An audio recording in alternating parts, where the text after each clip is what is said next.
Dicen que los que saben más de banano, que en algún momento Dios tuvo un antojo y dijo que esa debería ser la fruta perfecta. ¿Qué es lo primero que se les viene a la cabeza cuando escuchan la palabra Latinoamérica? ¿Dibujan en su cerebro el mapa? ¿Se les vienen íconos? ¿Paisajes azules caribeños o tonos de tierra del Pacífico? ¿Selvas tropicales con ríos verdes oscuros?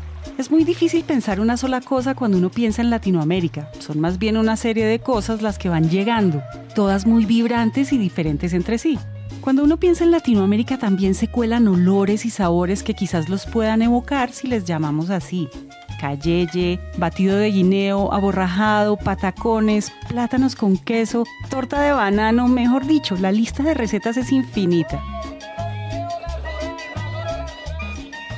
El guineo para nosotros es el banana, pues.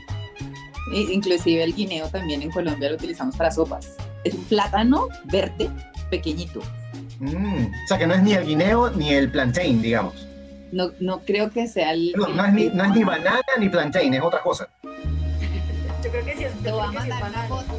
Dale, me quedo curiosidad ya. El banano es la segunda fruta más exportada del mundo después del tomate y proviene principalmente de América Latina. Ecuador, por ejemplo, lleva la cabeza en la producción del banano a nivel mundial. El banano para Ecuador es uno de los pulmones económicos. Por ende, yo creo que toda persona que trabaja en la costa tiene algún vínculo indirecto, obviamente directo también, con la industria. Entonces, todos conocemos algo de banano. Cuando era niño, en las bananeras de los alrededores del ingenio, nos gustaba ir a los rieles a jugar a policías y ladrones, jugábamos en esa época. Entonces, el banano, digamos que lo conocemos desde siempre. Después de Ecuador, Costa Rica y Colombia son grandes productores de banano, pero también hay producción en menor escala en países como Guatemala, Honduras, Panamá, Brasil, México, Jamaica y República Dominicana. Mejor dicho, América Latina tiene las condiciones para pintarse de paisajes bananeros, que si lo piensan representan uno de los imaginarios más fuertes de un paisaje tropical.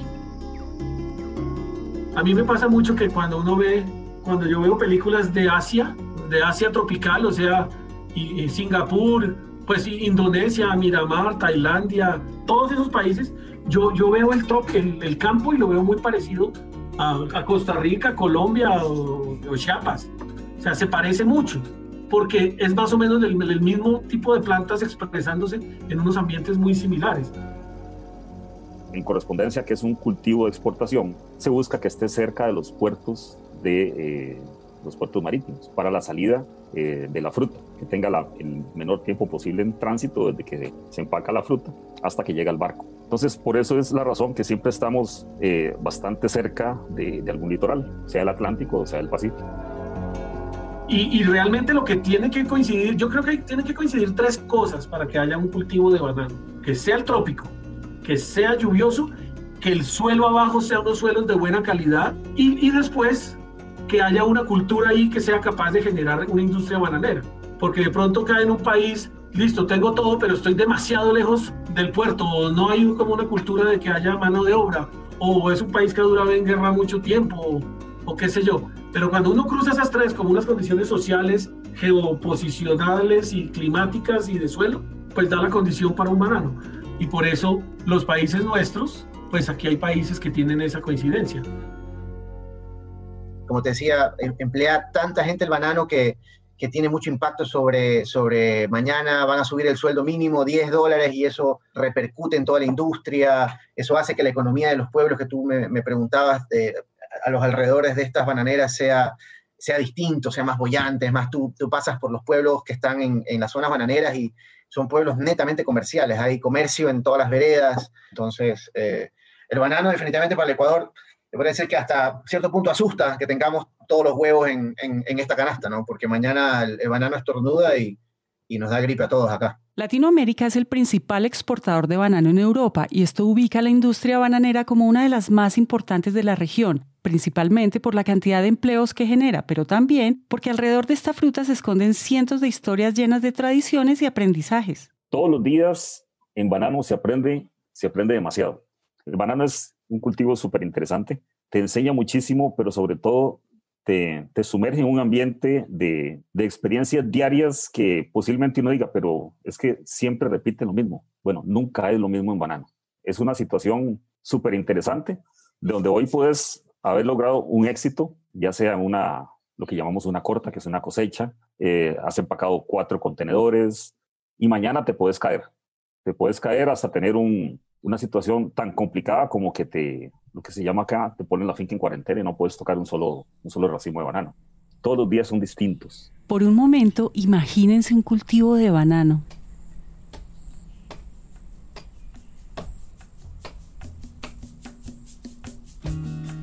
Ahora hagan zoom en una planta, en sus hojas verdes y en la fruta de Dios colgando. Nosotros como bananeros siempre hemos dicho, y lo vas a escuchar en términos del manejo de musáceas, que es la familia a la cual pertenece banano. Esas plantas caminan, aunque no me lo creas.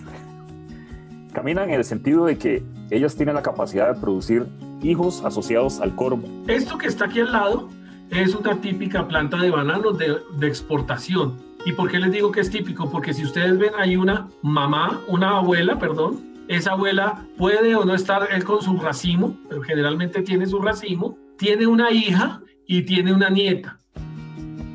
Si no fuera una plantación de exportación o no fuera un cultivo comercial, en vez de haber una hija y una nieta, habrían 15 o 16 planticas alrededor tratando de crecer. Pero lo que se hace en un cultivo comercial es que siempre se tiene así: una mamá, una abuela, una hija y una nieta. Entonces, existen personas especializadas, que son muy técnicas, son conocedoras del cultivo, que seleccionan el hijo que va a ser más productivo. Una vez se corte este banano, este racimo se corte y se lleve para el empaque, toda esta abuela va para el suelo y queda esta como mamá, como abuela, y esta como hija, y ahí vendrá otra más chiquita que será la nieta. Esa planta no permanece en el mismo sitio donde se sembró, sino que existe un movimiento más o menos cada 6 meses. Entonces se produce una generación nueva y eso es lo que se llama que va caminando. Y siempre se mantienen 3, siempre. Entonces te puedes imaginar plantaciones de más de 30 años que nunca fueron renovadas. O sea, han pasado de 40 hasta 60 generaciones en ese mismo sitio. Entonces, digamos, aquí está la planta, ese tronco que ustedes ven en el banano se le dice vástago. Entonces el tronco o el vástago de un banano es la unión de todos los pedúnculos de las hojas. Él se va engrosando y siempre de la mitad del centro va saliendo una hoja. Entonces sale una hoja, se despliega y se abre, sale la otra, sale la otra, sale la otra. Resulta que genéticamente todas las plantas de banano que ustedes ven hoy en los países de exportación, todas son hermanas, son clones, como la ovejita Dolly, que todas tenían el mismo gen. Todas estas son clones, porque todas son la reproducción vegetativa del mismo clon. Y cuando hay una reproducción vegetativa, no hay intercambio de células, no hay recombinación sexual y la genética es la misma. Por eso todos los bananos que se venden en el mundo son muy parecidos. Y resulta que genéticamente esas plantas de banano vienen programadas para producir 34 hojas. El día que emite la hoja número 35 ya no emite una hoja, sino emite una flor. Y esa flor se le llama bacota, y esa bacota ya tiene los bananitos microformaditos, se le dicen deditos. Ya tiene los deditos del banano ahí formados. Como las plantas acá se dice la aparición, como las plantas no paren todas al mismo tiempo, lo que se hace es que cuando ya se pare la bellota, la planta de banano, se le enfunda y se pone una cinta. Esa cinta indica la semana en la cual nació la bellota. Entonces yo con eso voy a saber cuándo la voy a tener que cosechar. De ahí en adelante vienen 12 semanas y en esas 12 semanas él va a llenar la fruta. Con eso se crea una programación de cosecha según semanas, según el color de la cinta. Una vez que se cosecha el racimo, va en los funiculares hasta la empacadora. En la empacadora, previo pues que llegue el banano a la piscina de agua para remover el látex, se la rocía con una manguera para eliminarle impurezas, insectos, qué sé yo. Luego se la comienza a desmanar, que se dice que son las manos de los dedos de guineo, de banano.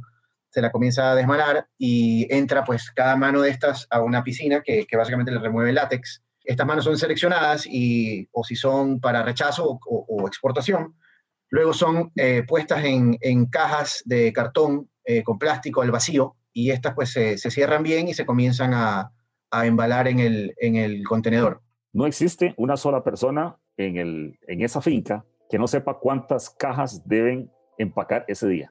Y esa es una realidad. Puede ser el que esté en una chapia, puede ser el que esté sacando el agua de algunos canales, puede ser el que esté pintando el techo, el que esté en oficina. Todos tienen la misma intencionalidad de poder superar una meta y eso es intenso.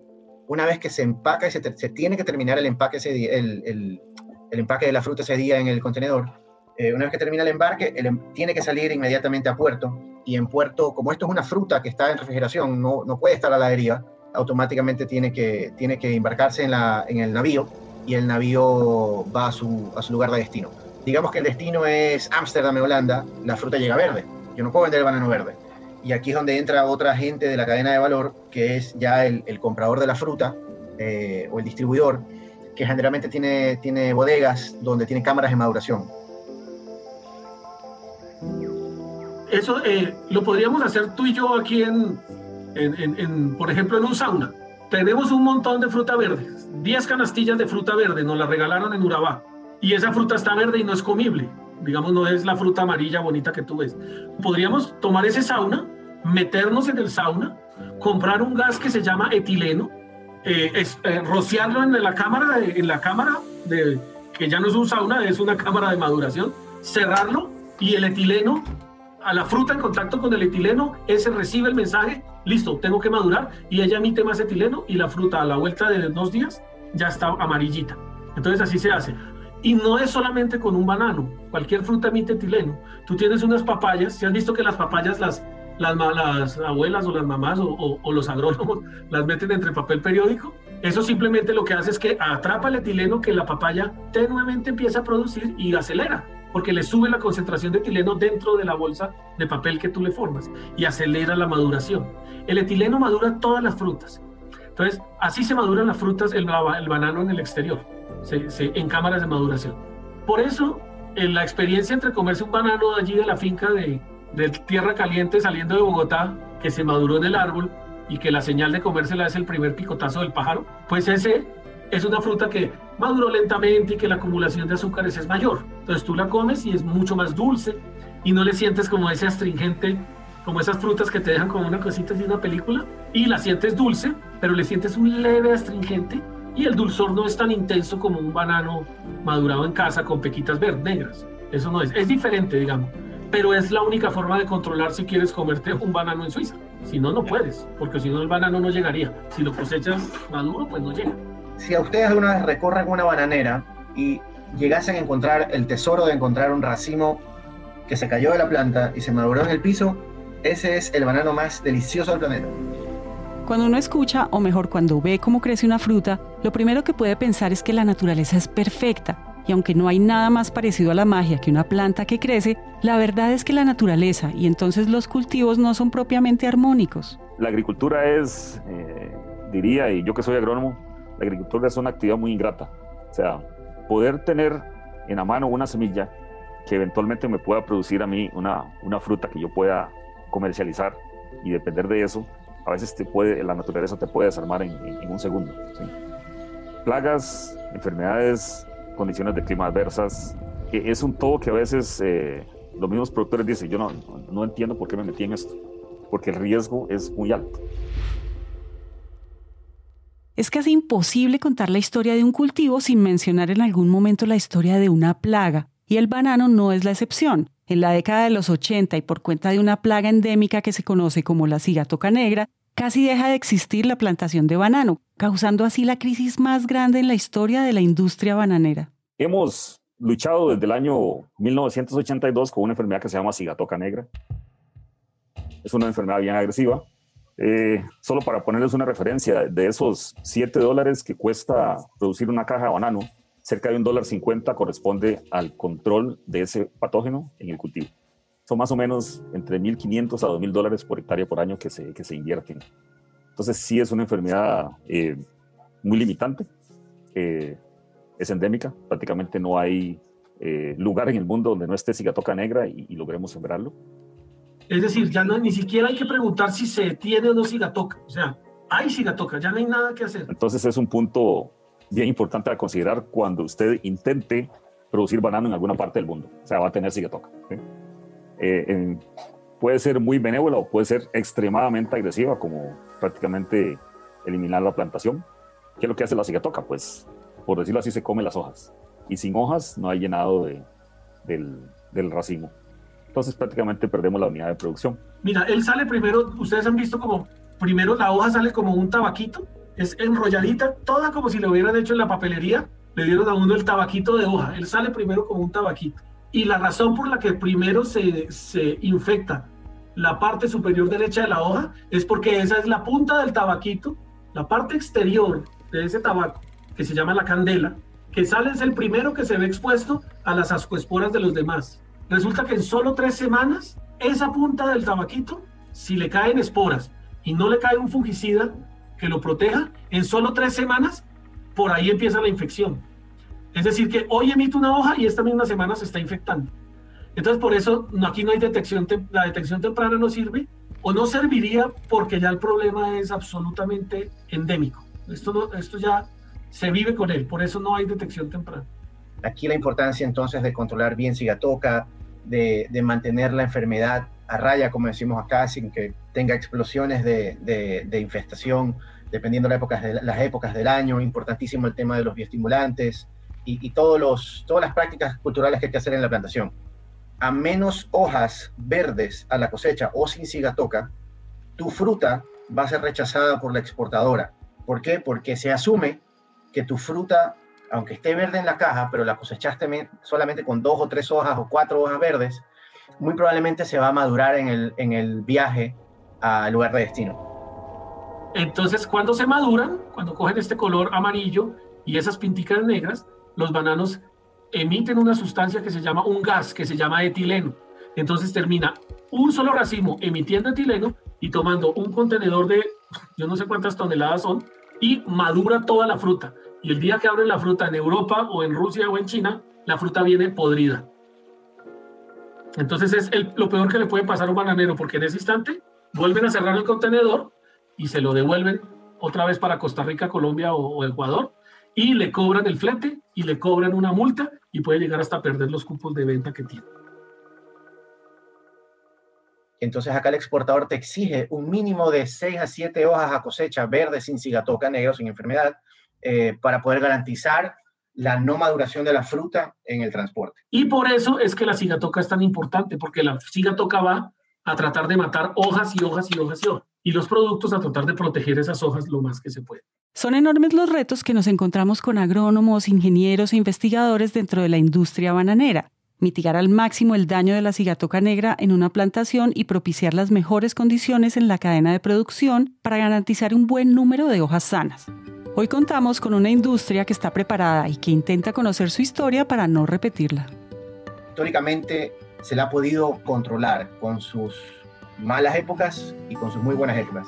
Quizás una época que marcó la industria y a lo cual la industria no quiere volver a llegar fue la aparición del mal de Panamá o la famosa, bueno, ahora es la raza 4, la raza 1 en esa época, que es el mal de Panamá. Apareció acá en 1940, si no me equivoco, en 1950, y esa enfermedad básicamente arrasó con toda la industria bananera del Ecuador, la desapareció, y ahí pues su renacimiento es gracias a la variedad Cavendish resistente al mal de Panamá. Y digamos que después de un impacto tan fuerte a una industria que ya en esa época era boyante, ha hecho que la industria tome muchas precauciones previo a un posible problema que se pueda avecinar en el futuro.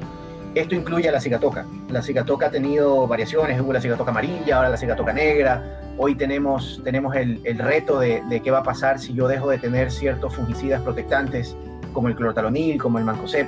Eso va a afectar definitivamente al control de la cigatoca y obviamente traerá problemas a la industria. Entonces la industria está desde ya tratando de ver qué puede hacerse para mitigar ese posible problema. y nunca llegar a algo parecido a lo que fue el mal de Panamá en su época acá en Ecuador. Gracias a la cigatoca y al menos una vez a la semana y de forma aérea se debe fumigar, de lo contrario por su condición endémica podría acabar con todo un cultivo y de paso afectar todos los integrantes de la cadena de valor.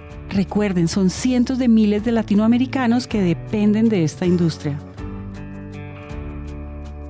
De una generación a otra, de un país a otro, el banano permea en nuestra cultura. Y en ese lado del mundo no se trata solo de una fruta tropical sobre la mesa. Se trata del trabajo de cientos de familias que se sostienen de la industria bananera y que todos los días hacen que sea posible.